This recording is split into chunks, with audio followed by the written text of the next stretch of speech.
Okutongoza Mogo smartphone loan kwa kwerohara Acacia Hotel omurembo rwambarra kandi kwa ikomwa bebembezi bambarra City batara bamwe na bamwe n'abashubuzi.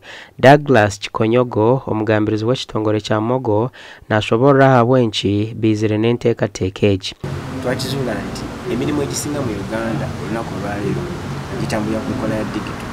Ate tewali ngeri gy'osobola kutambulira ku nkola ya digital nga tolina ssimu oseerize. Abantu abasinga bafuna obuzibu okufuna amasimu gano olw'ebbeeyi eri waggulu nga kibeetagisa okusondera ddala ssente okumala ebbanga eriwera okuzifuna. Kituva ffe ng'abamogo tuzibatuuseeko. RCC Wambarra City South yaikaha mukoro ogu kandi we yaba omugenyi mukuru.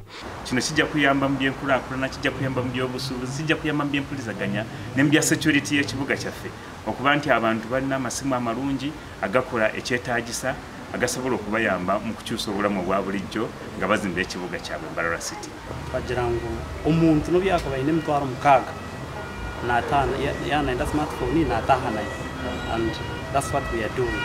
Omunkora egi bakasitoma nibaza kuba nibashashura pasenti ya 28 aha simu yoona ei barikwenda kandi ezindi bashashura mpora barikushashura shiringi 8 zonka buri izooba. Gashakwa na Good Fatuma.